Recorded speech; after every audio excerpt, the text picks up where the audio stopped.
Gentlemen, today is the day. Our first mission flying the new F-86 F Sabre. An 8-ship formation will take off and fly a close air support patrol between the dam in King 953 and the lake in Love Mike 49er at 15,000 feet. Our troops are fighting a fierce battle in the mountains, and Boston Control can vector you to a potential target at any moment. Keep your eyes peeled, as the North Korean MiGs have also been quite active lately. Your call sign is Rooster. Red Flight will take the lead, followed by Blue Flight on the right-hand side. Each ship equipped with 2 AM M64 bombs. Engine start at 0920 hours. Rooster Red Leader will release brakes at 0925 hours. Form up above the airfield, circling at 3,000 feet. Then switch to Boston Control's frequency on Channel 2 and set course towards Waypoint 1 at 0930 hours. If you are shot down and can't make it back to the lines, I suggest you head towards the sea where the helicopters can reach you. Also, these new Air Force Blue L2A nylon jackets will stand out like a sore thumb in the snow. Gentlemen, it is imperative that you remember our troops are in close combat with the enemy, so be very precise with your bombing. You don't want to drop on friendlies. If the weather deteriorates and you get lost, remember to tune your radio compass to the K55NDB channel at 630 kHz. Any questions? Dismissed. Alright guys, well I'm Spudknocker, as always, and that was the mission briefing for the very first mission in Reflected's new campaign set in the winter of 1953 in Korea. So welcome to Kunsan Air Base in the southern part of the Korean Peninsula. The Caucasus map is going to stand in for a Korean map because we don't have one as of yet.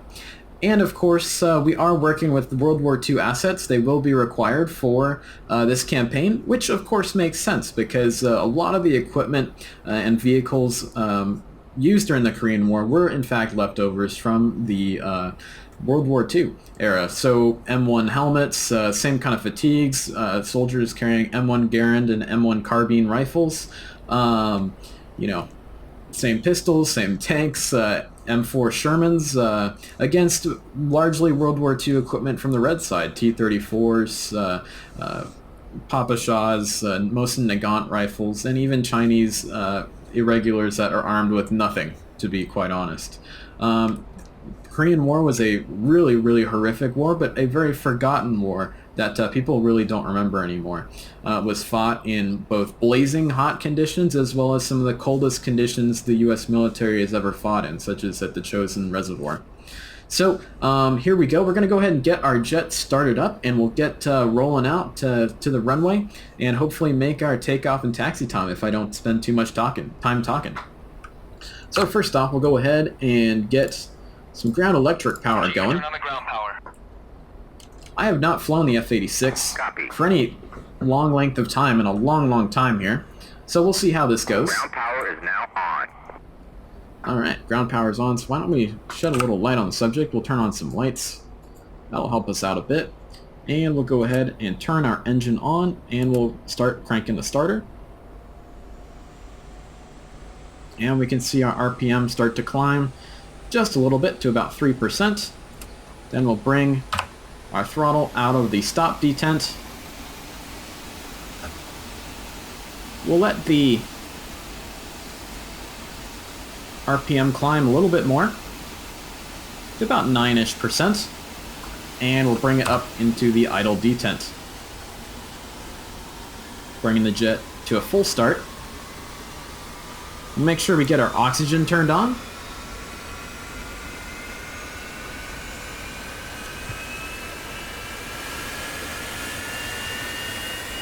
And we can hear that whine of our engine fully starting up. So why don't we go ahead and close our canopy before it gets too loud.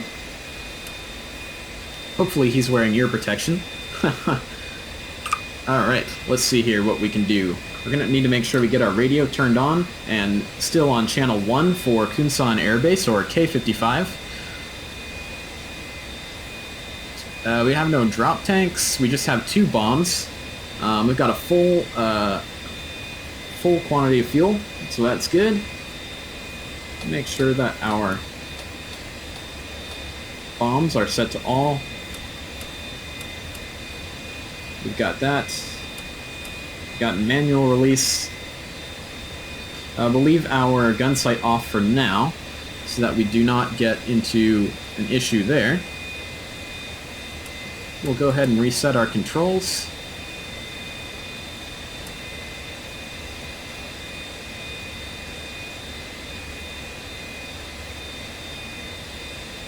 Alright, we got our air temperature set up fine. And we should be good to taxi. So we'll go ahead and make sure we get our ground electric power turned off. Ground power. Copy. Alright, nose wheel steering is good and working. Let's see here. And we'll go ahead and set up our NDB just to be sure we're good to go there.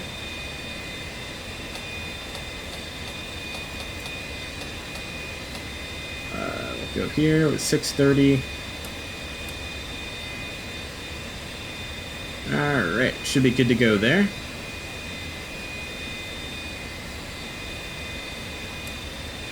We'll turn on some lights for now. And we should be ready to go ahead and taxi to the runway.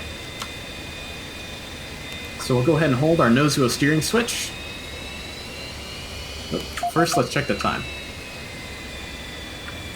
Yeah, we're about 1 minute and 30 seconds late, but we'll make up for it.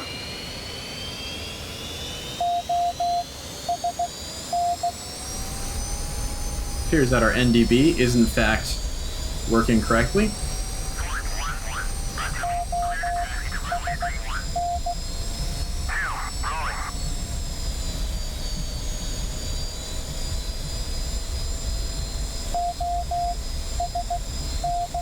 Sometimes I forget how pretty the Caucasus map can be. But for a lot of my missions, I like to go with maps that people just don't see very often. And that's a good way for people who have bought maps like the Persian Gulf or the NTTR to be able to use them in a fun multiplayer setting. And I should of course note, this is the first time I'm playing a single player mission in quite a long time, so hopefully I can get the AI to cooperate for us.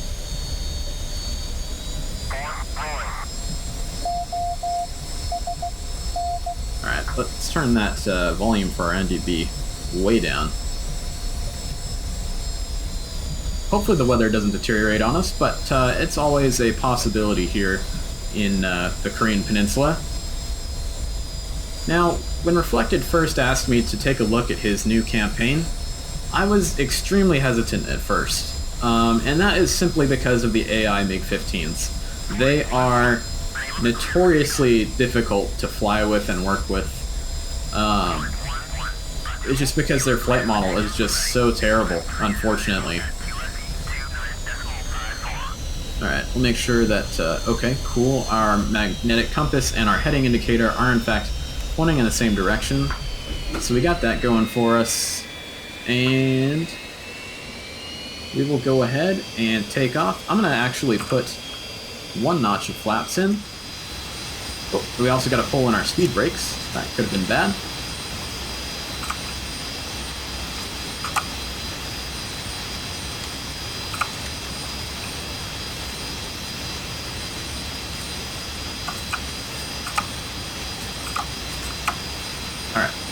Cool, we just got a little bit of flap in, and we'll go ahead and make sure we bring that in once we get off the runway. Because we're taking off with these large bombs under the wings, the flaps will definitely help us out a bit. So we'll go ahead.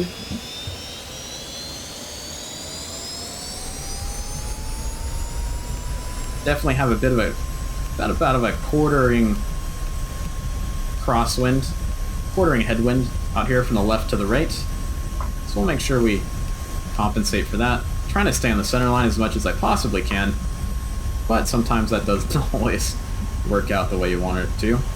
So we'll start rotating the jet, and we'll take her off the runway here, and we can see that quartering crosswind. And we got the flaps coming up.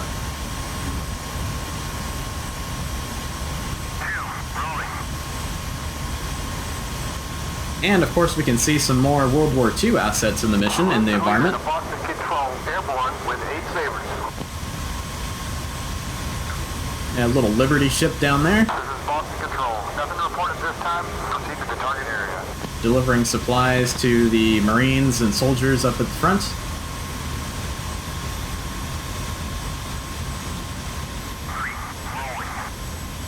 So we'll go ahead and climb on up to 3,000 feet.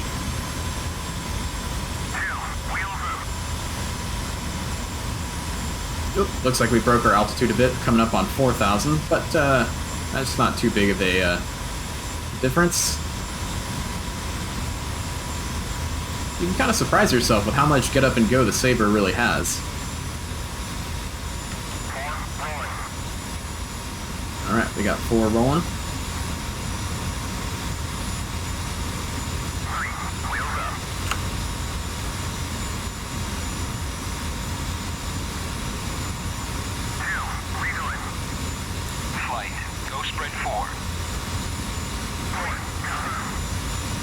The Caucasus map does work as a nice analog for Korea, especially with this very cool winter season. Now, it said in the mission briefing that we want to go for the coast if we get shot down, but winter in the Yellow Sea or the Sea of Japan is very, very cold, especially in this North Pacific region. Basically be about the same as bailing out over the very, very cold North Atlantic. You wouldn't be very happy. Then again, you wouldn't be very happy bailing out into the snow either. The best thing we could possibly do is not get shot down. The second best thing would be to eject near or at friendly lines. Alright, so our flight's going to go ahead and rejoin, so we're going to go ahead and bring us into a bit of a cruise climb as we climb on out. And we'll go ahead and bring up our map here. Help us out with some little navigation. There we go.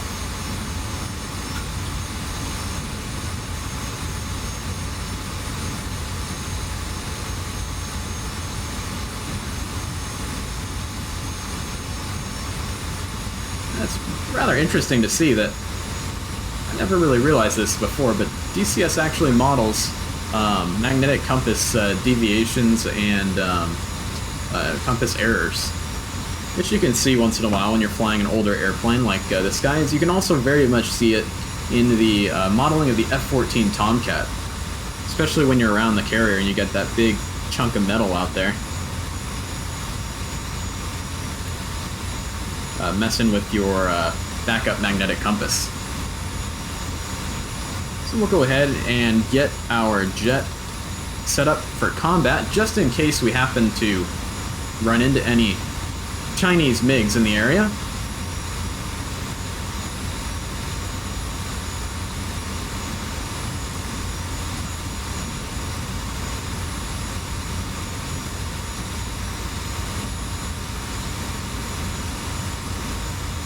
They're climbing at about 1,000 feet per minute.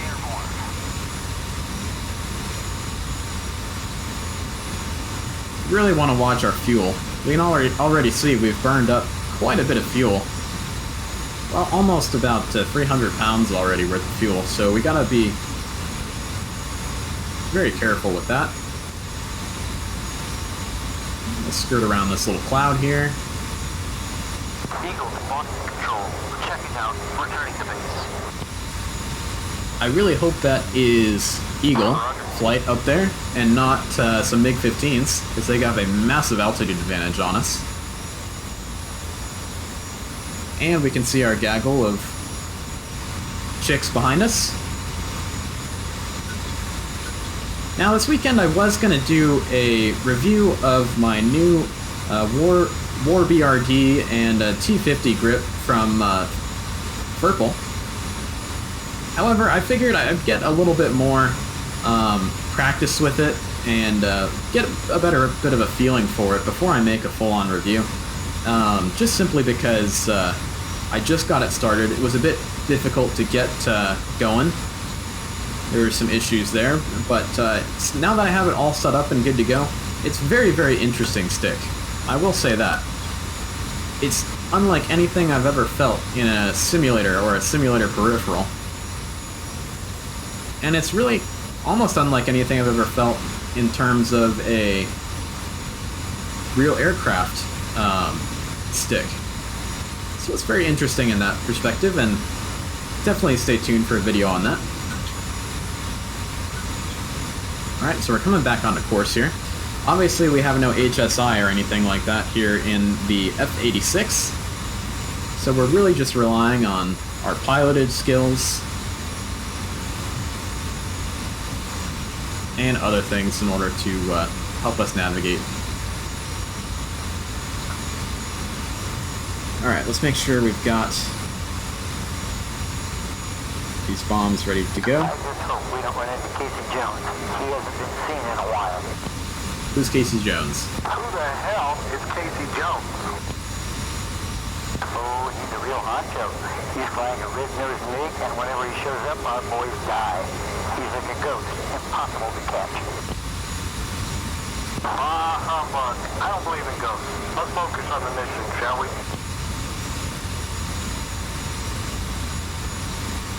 Alright, so it looks like we broke our altitude a little bit, but I'm okay being 1,000 feet above our altitude to be above these clouds here, just that we don't potentially have any run-ins with each other as we fly in formation out to the target area.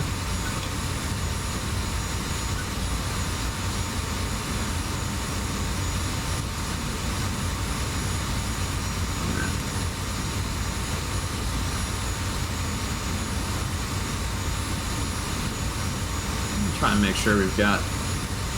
Alright, so we've got our weapons set up and ready to go.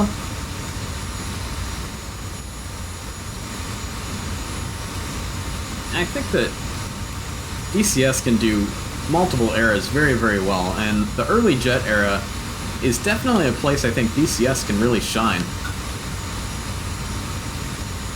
It just really, just like World War II though, the AI really needs a good revamp to make it much more worthwhile.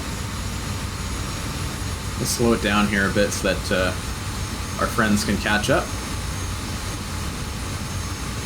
So I'm hoping that we don't run into any ridiculous killer MiG-15s that just ruin the experience. And that's why I was a bit hesitant about playing this campaign, but hopefully it won't be an issue.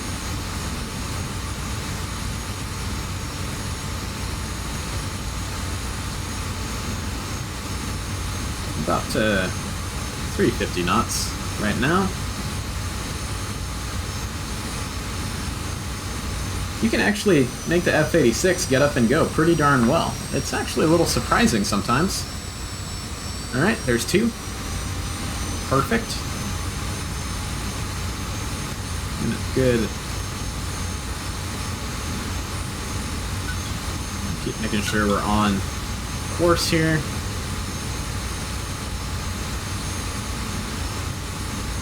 I think some early jet carrier ops could be very, very interesting in DCS, with like a straight deck Essex carrier with like F9F aircraft, and just how terrifying that must have been with a straight deck with that fast of a jet and things, and just how everyone was trying to figure it out and rewrite the rule book once again in terms of carrier operations with jets.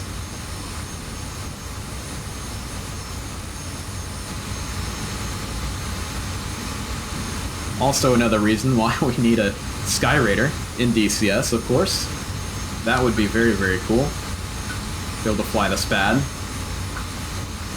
So looks like we got some fires down there. So we can definitely see some evidence of warfighting going on. I believe he said that there's a Chinese offensive going on.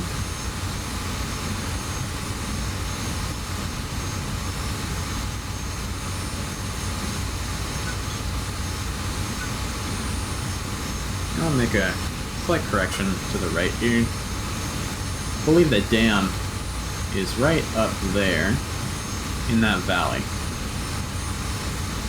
I guess that's a stand-in for like the chosen reservoir or something. The whole campaign seems to be centered around the kind of the alluvial plain of Georgia here. So mission flight times aren't all that bad. Missions are usually over pretty darn quick, and I think that's a good thing. You don't want them to be too long, you don't want them to be too short. I think the Reflected has a good one. Our Marines have encountered heavy enemy opposition at the edge of the woods at Love Man 0525.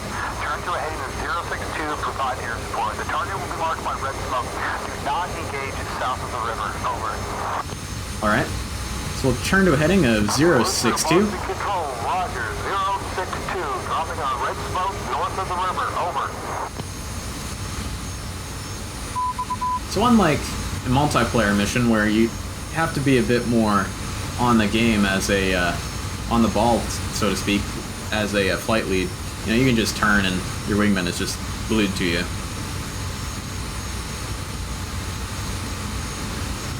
Alright, we'll try not to look at the F-10 map. So, 262, roughly about right here.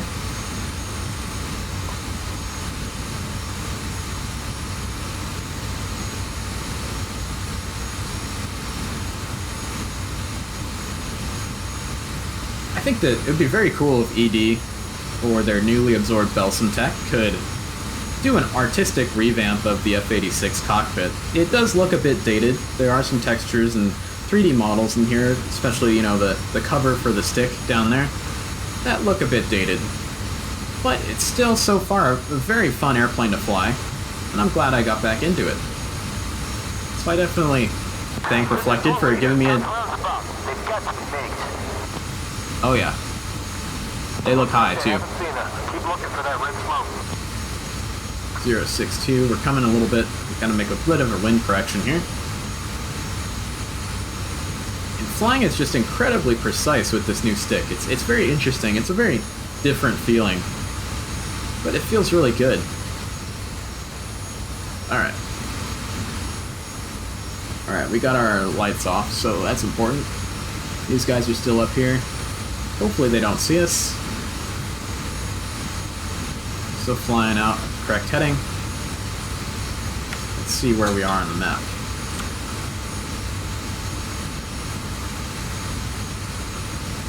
Alright, flying out towards waypoint 3 here, out of 062 course.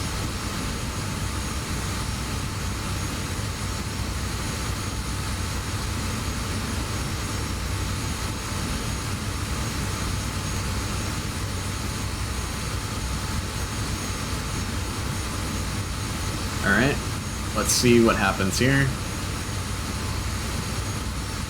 Hopefully they don't see us. This might be why having shiny aluminum skin may not be the best idea in the world. Hopefully we don't get like a sun glint or something. And we'll pop the labels on, make it a little bit easier to see these guys. I'm still drifting a little bit. Wind seems to be pretty much the same as the wind that we were feeling back at the airport for takeoff. And it looks like we snuck underneath these guys without much worry. So that's probably a good thing here, because we really need to concentrate on helping out those Marines. That's our real job for today. We can hunt MiGs any other time. But it sounds like that Casey Jones guy they were talking about is a... probably rather tall to be a Chinese pilot. His hair is probably a bit too red to be a Chinese pilot. He may speak Russian a little bit too much to be a Chinese pilot. Sounds a little suspicious. I think the Ruskies are probably up to something. But we'll see. Alright, so we got everyone here. That's our altitude. Alright.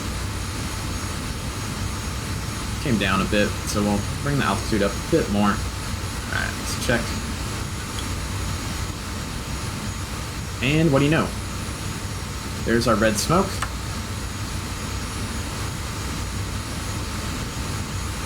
This is Rooster Leader. We've got visual. Attacking now. Alright, let's throw on the labels for a second, just so we can see what is going on down there. And wow, look at that. It looks like a pretty intense battle going on down there. Oh, wow. So we'll go ahead and flip those back off, just so that because we basically more or less know where they are. We just don't want to make sure we drop south of the river. Want to make sure we drop north of the river. So we'll have flight, engage, ground targets. Engage targets of opportunity. 2, negative. Booster aircraft, attack primary target.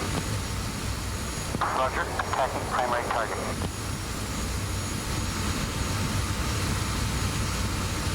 And we'll kind of set up a bit of a wagon wheel here.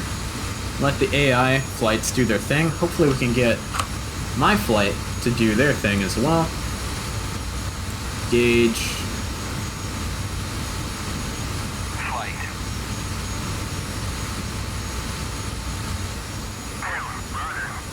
Alright, cool. They should be going off to engage that primary target now. Hopefully. With the AI, you never know. But it's looking like we successfully got underneath those MiGs without worrying about them too much. So we'll go ahead and throw her into bomb mode. We'll bring the elevation of our bomb sight down a bit.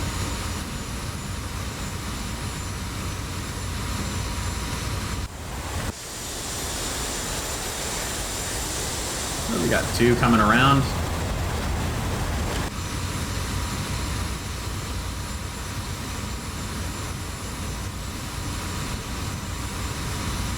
Want to make sure we set up into a position where we know we can get bombs on the target without potentially hurting any of our friendly guys. Because if we miss our target, whether it's short or long, we want to make sure that we don't.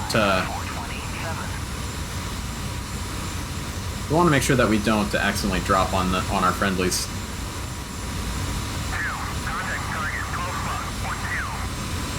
Yep, that's your target too. That's what I told you to hit. Keep flying out this way. Keep retrimming her out a bit.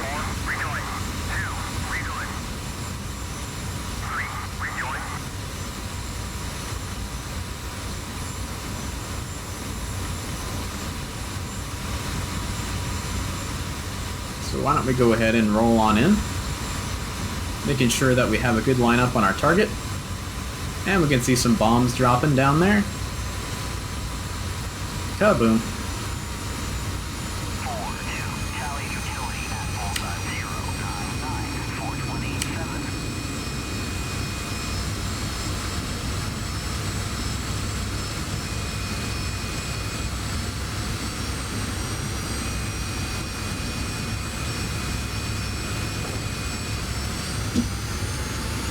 Alright, there's a good dive bomb pass. Hopefully we hit something.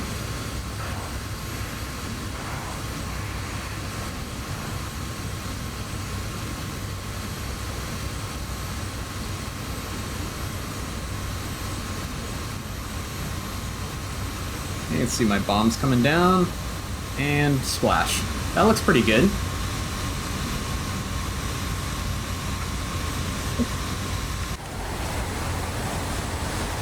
Yep. Lost in the rooster leader. Good hits on the target. There's still some spread machine gun fire. We need you to do another straight run. Over. Alright. Roger that. Still some sporadic fire down there, so we're going to go ahead and have our wingmen cover me. Flight, cover me. Cover me. And we're going to go ahead and cage our gun sight, and just have a static gun sight for our gun run here. And we can still see that area. It looks like the smoke grenade, or the smoke artillery shell, has now expired. That's right. Burn, you commie bastard.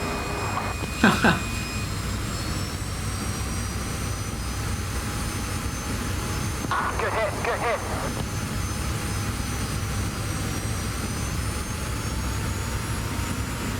I'm going to bring these rounds right in along the river's edge.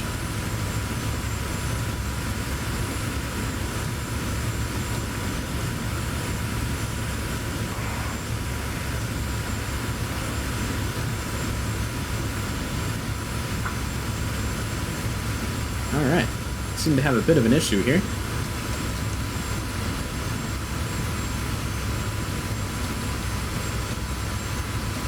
There we go. So we'll come around for another pass here.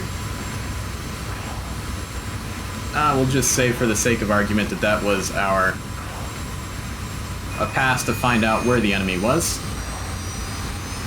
And we'll come on in for another pass. And just for giggles, let's see what's actually out there. Okay. There's definitely some targets. Looks like they're in the tree line. Lost control to Richard Leader. You're cleared to RTB. Good job. Copy that. All right, boys. Let's go home.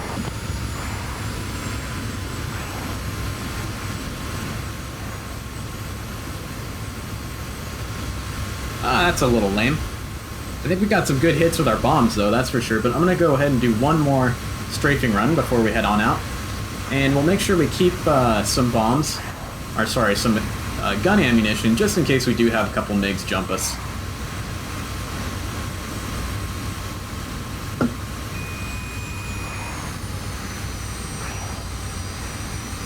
And we'll put these rounds right along the tree line there.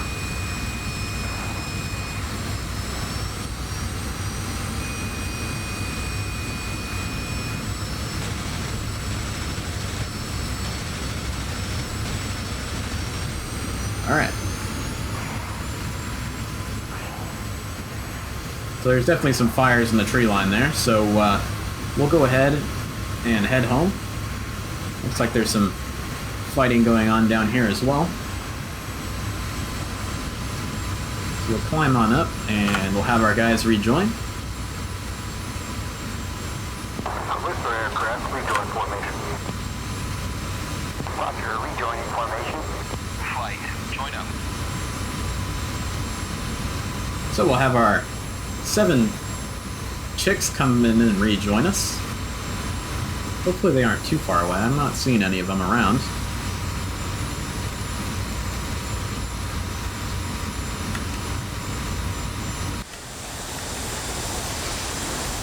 Nope, there's my winging behind me there. Cool. Yep, there they are. There's a couple more.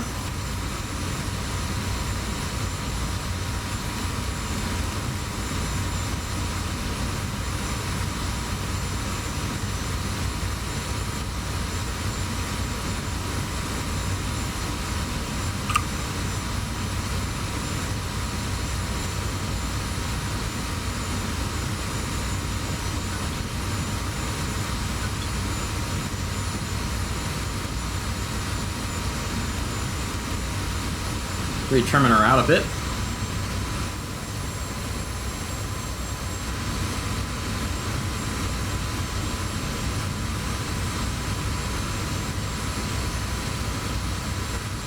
Now I think that when we head home, they're going to have us land from the sea towards the mountains. I would be very surprised if they put us back on runway 31 for the landing here, but we'll have to see how that goes.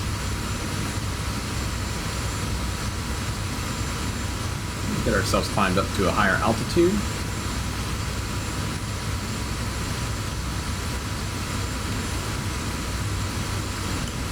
It's very interesting. It's definitely a jet that you really got to stay on top of.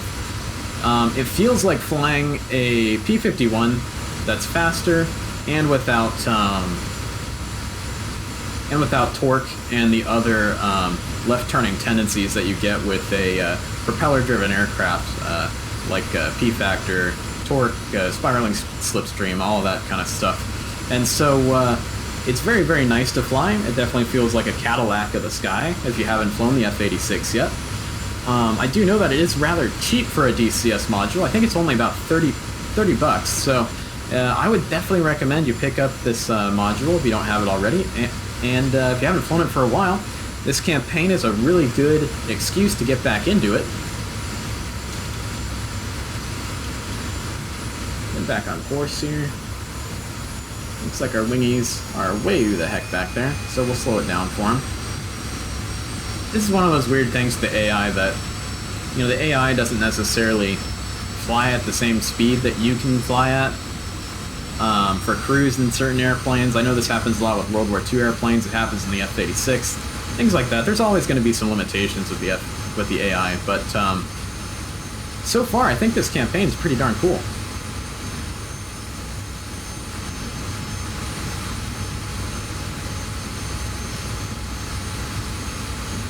I'm also flying a little bit faster here for the interest of time for you guys watching at home.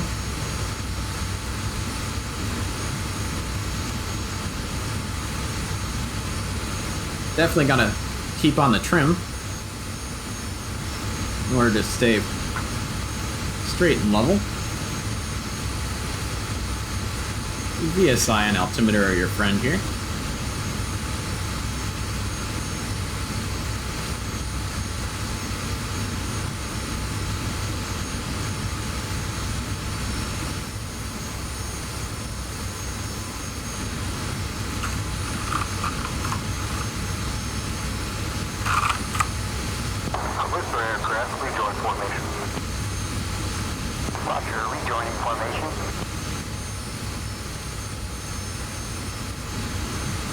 Alright, well, we're streaking southbound now, back to Kunsan Air Base.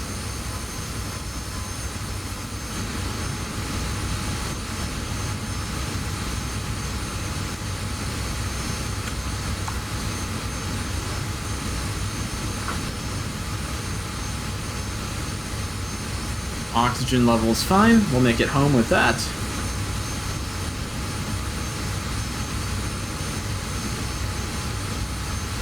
I think I'm actually going to probably look at this TAC view. I'm not sure if those bombs were actually mine that I saw hit. I have a feeling that maybe they weren't. I kind of feel like I missed really bad, but hopefully not.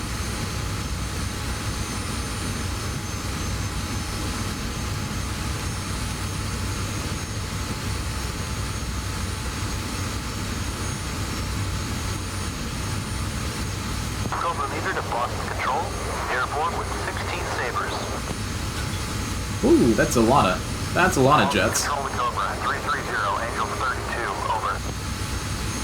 Roger, 330, Angels 32, Cobra out.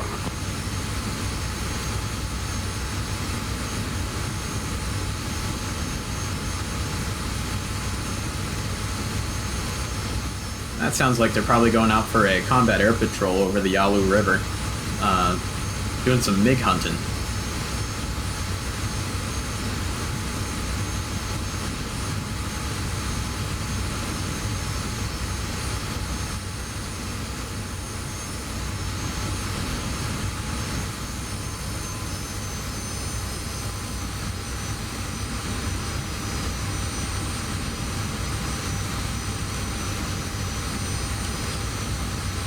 Alright, so I can see the airbase. Got the airbase in sight. Definitely do have this cloud layer, but it should be no factor for us coming in. Hopefully we get some indication from ATC as to what runway they want us to use, because I do not believe that we can use that runway coming in from the mountains. That's going to be a little tough. Let's check it out here. Yes, that's runway 31 and 13. Alright. So hopefully we get to runway 31 here, and we'll do an overhead brake and come in for a landing.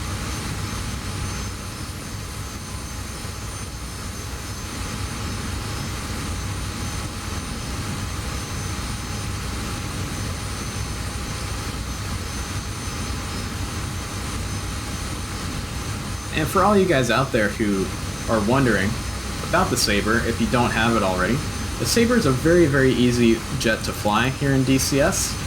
It's not like the Tomcat where it absolutely 100% requires rudder pedals or anything like that. It's very easy flying, very forgiving, very gentle airplane to fly. And so I think it's actually really perfect for any beginner in DCS world. So if you're just starting up, I highly recommend picking up this campaign when it comes out, and the F-86, and I think you'd have a lot of fun. So here we come, back on into Kunsan.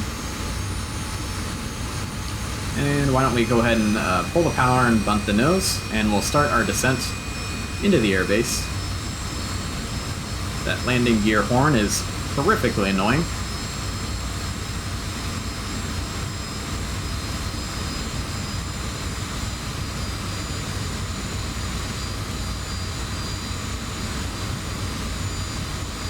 And we're going to go ahead and turn off the gun sight, just so that we don't break any gyros.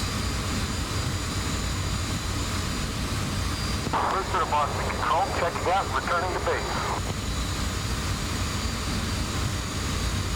Boston Control to Rooster, roger, out.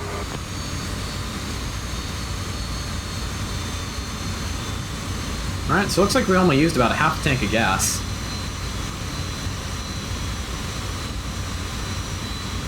And the first time I flew through this mission, those MiG-15s actually engaged, and I had the second part of Rooster flight, 2-1, 2-3, 2-4, 2-2, they all engaged the MiG-15, had them engage the MiG-15s, and that definitely chewed up a lot more gas.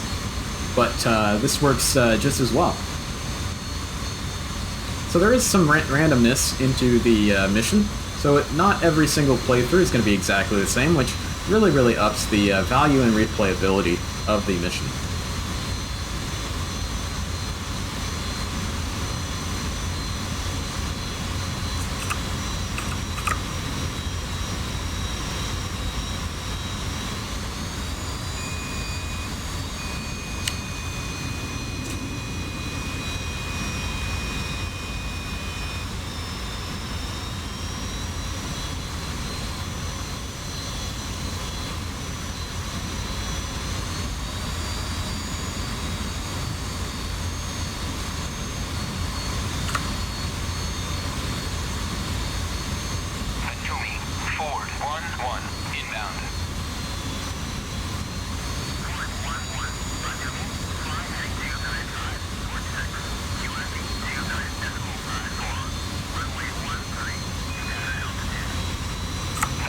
That's what I figured. We got runway 13.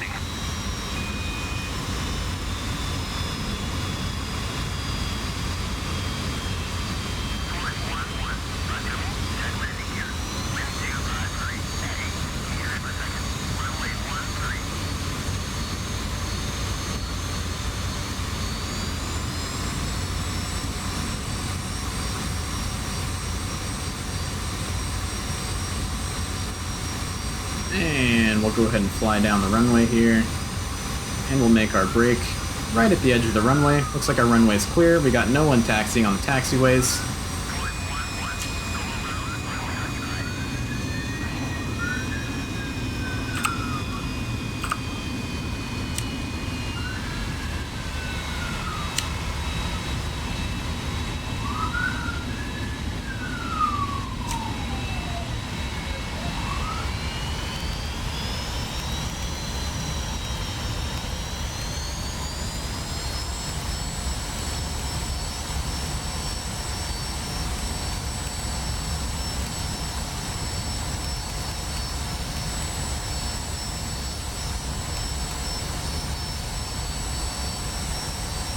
No, we're definitely a bit higher than I would have wanted, but that's alright. It just gives us a little bit more room for error.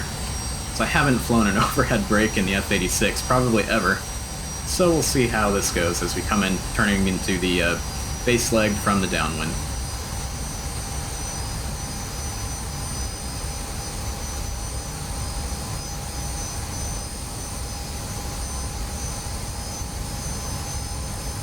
So far it's looking okay. Gonna have to steepen the turn a bit more.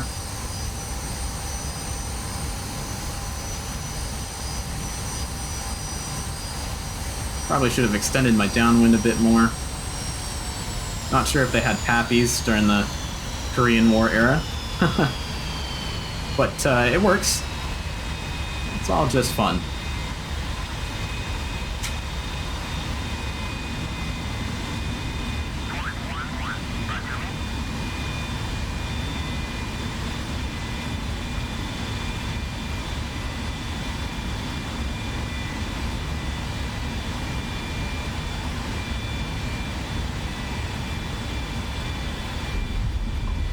We're past the last touchdown marker. That's alright. It was not the best landing in the world, and definitely not the best pattern in the world. But it gets the point across for you guys. Showing off this mission here.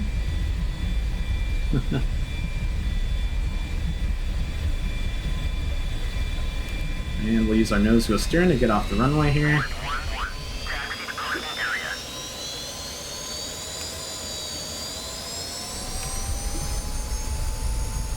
Make sure we get off the runway for the rest of our flight.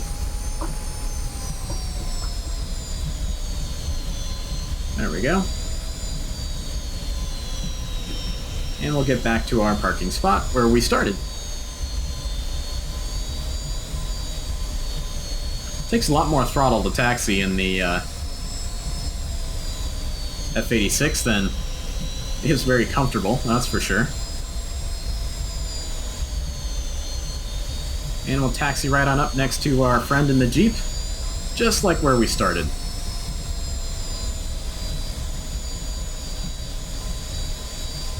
So yeah, we're leaving a taxi line or indication, but that's alright.